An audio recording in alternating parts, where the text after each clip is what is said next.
Welcome back, Servant fans. Today we finally have the Servant Season 1 finale dropped on Apple Plus. Do you like the ending? Please comment and let me know. Me personally, I would rate the ending as a B+.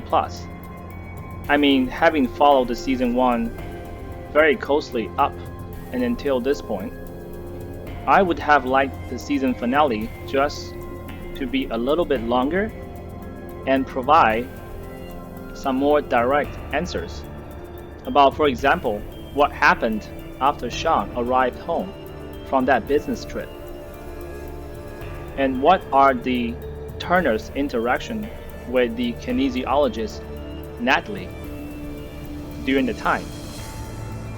But it's all good, as you know, you get to fill it with your own imagination. The season finale starts with the baby baptism reception from Jericho after the group have returned home from the baptism ceremony at the church. Now, this I have to give myself a little pat on the shoulder, as if you have followed this channel's discussion around this show, you would have known that I specifically commented in multiple occasions about this possible baby baptism at home and how we may get to meet many new people that we haven't seen up until this point. Indeed, we got to see many of Dorothy's co-workers. For example, we saw more about that intern, Isabel, that Dorothy hated so much from work. It's kind of funny that she actually ate a lot of that rolls that Sean baked without knowing that they were made out of Jericho's placenta from birth. Yucks. We also get to see the grandpa from the family again. He seems to be playing along and not acting surprised at all about the living and breathing baby Jericho. Maybe Julian gave him some forewarning and conjured up some story before they handed over the baby to him. One conversation I thought it's pretty revealing is Natalie was telling some of the guests what she does for a living. And she basically is telling them that her work was about making sure her patients' physical self and their mental self are aligned or in step. And we can clearly see that tragic events with Jericho has made Dorothy physically and mentally disassociated. And as I pointed out previously on my channel, that what happened to Dorothy is in many ways similar to what happened to the guy in the movie Get Out, if you have seen it. In the movie, the guy was put under some hypnosis and he's seen falling further and further away from the light or the reality. Now for Dorothy, we have seen her frozen and seeing the bright lights many times in the early episodes after Leanne arrived in their family. And I believe strongly that because of the presence of Leanne and the resurrection of baby Jericho, Dorothy was brought back to reality and becomes a sane person again. The big event of this reception gathering is the surprise visit of policemen who were here after receiving information about a missing child, and someone gave this home address to them. It turned out that this was just a routine follow-up from the Amber Alert, as someone or even the church staff may have given the home address of the Turners to the police to help with the missing child case because they just had an event with a lot of folks there earlier. This, however, surely gave Sean and even Julian a true scare, as they are worrying that their worst nightmare may have come true, that baby Jericho was simply some kid stolen from someone else's home by Leanne. Of course, we all know by now this is not the case.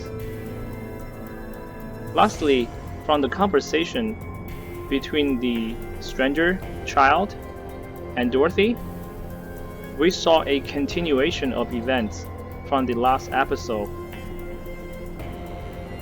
that's trying to remind Dorothy from what happened and turn her world upside down.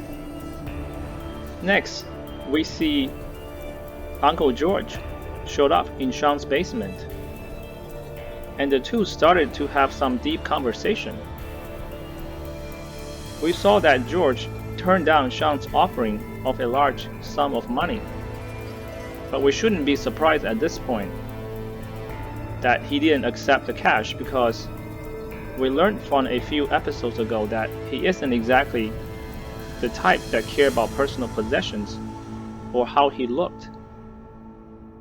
He went on to explain how Leanne has met Dorothy during a dance competition many years ago and how he really left a strong positive impression in her ever since. He also explained that ever since the fire incident in Wisconsin, where the whole Grayson family got wiped out by fire, they took Leanne under their wing and raised her in Pennsylvania. And this makes sense now, as we kind of guessed that Leanne probably was saved by the cross symbol thing hanging over her baby crib. But the question is, who put it there in the first place? And if it is from Leanne's parents, then why they didn't make it in the fire?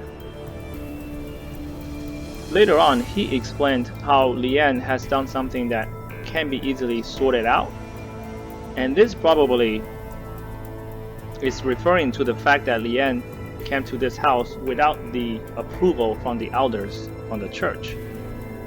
You know, Uncle George and Aunt May. Her presence in the house have prevented Dorothy from receiving the punishment that she so deserved, according to perhaps their church's belief. Uncle George then turned up the heat on Sean and is seen telling Sean how Leanne should not be a person allowed in this house at all, as she is doing all the terrible things to Sean. As you all know, that he has lost the taste, he has seen splinters coming out of his body. I strongly believe Uncle George is deliberately trying to deceive Sean about Leanne's true intent. He's telling Sean all this to make Sean feel guilty and make him to want to send Leanne away from this house. And you know, without Leanne, Sean and Dorothy both will receive the bad ending that's coming to them. Now, I will get back to this a little bit later. Then he makes Sean to pray to have the original Jericho back, which we all know is dead from the incident and replaced by the doll. Hence, the saying by him in the end that what's sown is perishable. Then we see Leanne, while looking for Jericho during the reception, ran into her Aunt May in the baby's room. Now, the significance of the Aunt May is, of course, that she is the leader of the Church of Lesser Saints, as we learn at the end of the episode. She instructed Leanne that both of you should come home. Now, here I'm wondering what she meant by both. Is she referring to Leanne and Uncle George? But Uncle George just went home and brought her back here to convince Leanne, right? I have a theory here. I believe the church people have teleportation ability, perhaps, and the uncle probably never really left the city of Philadelphia. And Aunt May and some of her church people just teleported here on the day of the baby baptism reception to check on them. The other comment by Aunt May I thought was revealing is that she commented on the air is still putrid. This is simply referring to the fact that Jericho's body probably rotted to a degree that would require the suit up, the one lady with the mask on to come and clear out the room. She ended the conversation by telling Leanne that she should come home and be the servant of the church, and I guess to whatever the cause that the church believes in, and to obey her, basically, instead of going out on her own and doing things her way. Poor Sean already endured all that physical pain, and now it's also conflicted in his mind about Leanne.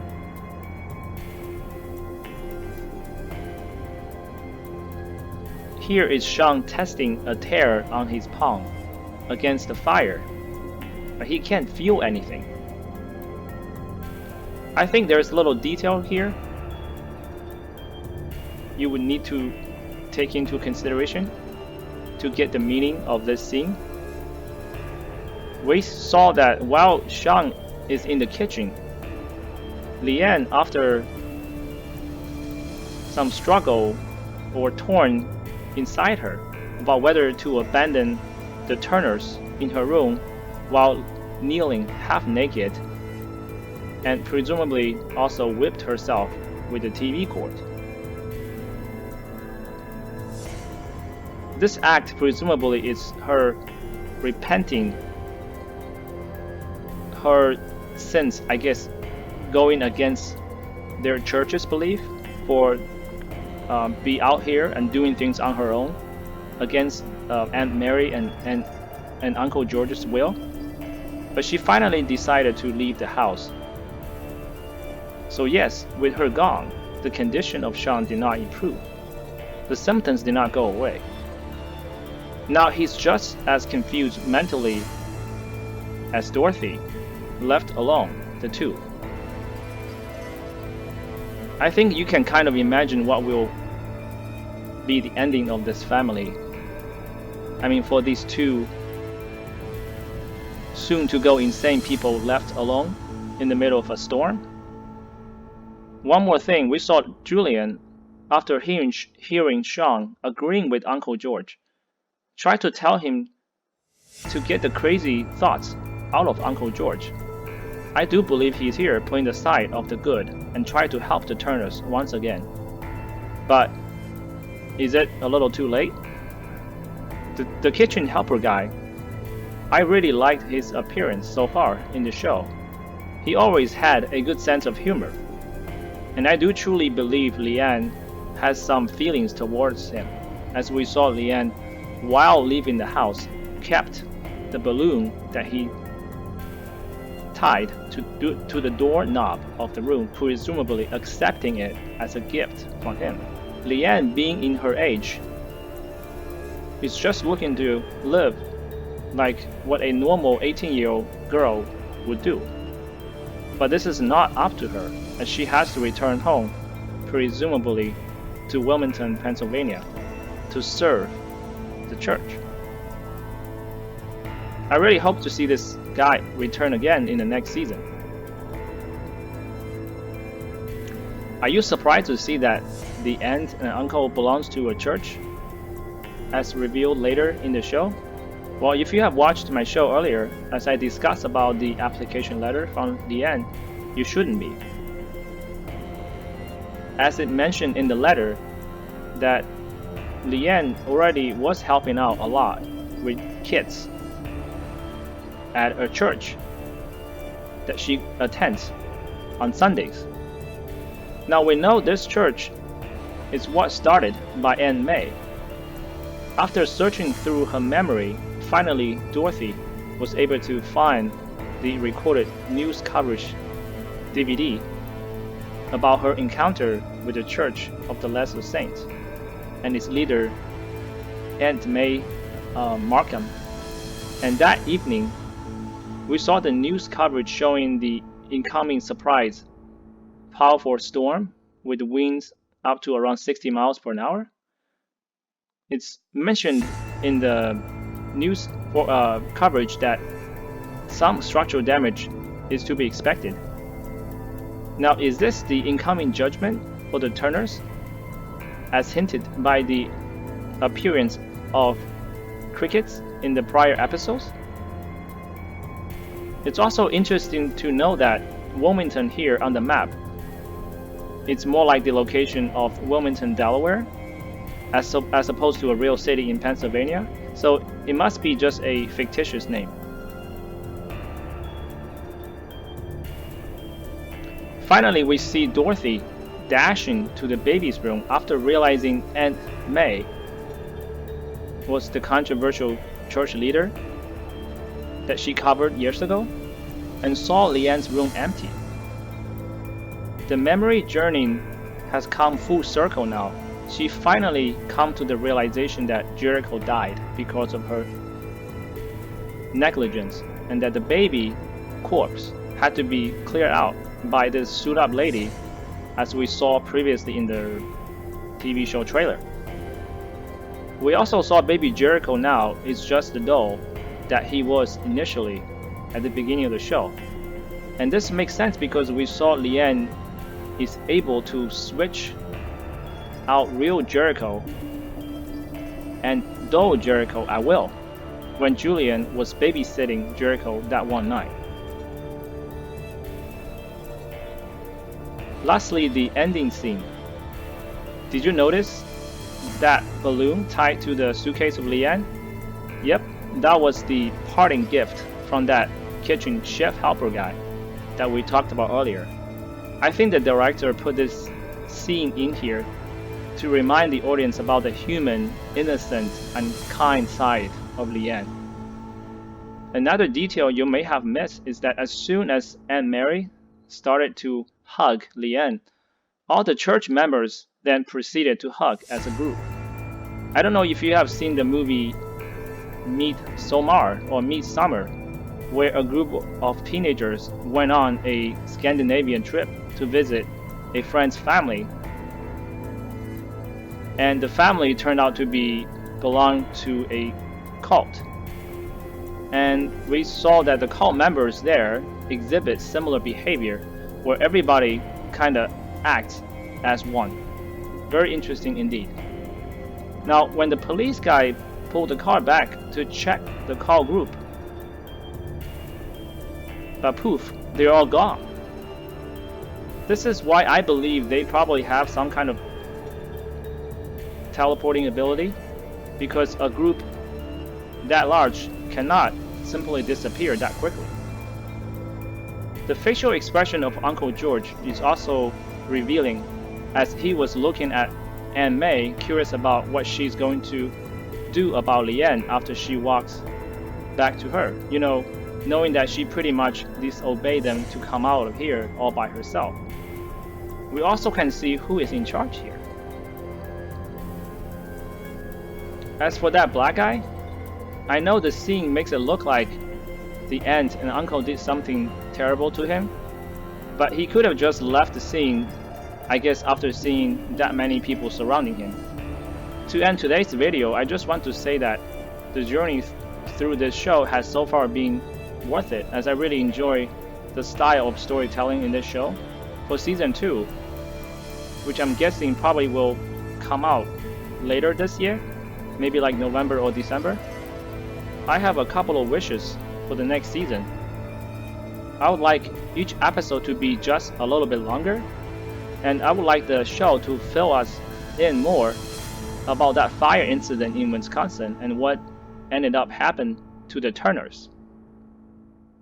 Although I fully expect them to not play a major role in the second season, I still liked a flashback or something to tell us what's the aftermath of all this. Thank you for your attention. I hope my video has made your viewing experience just a little bit more pleasant.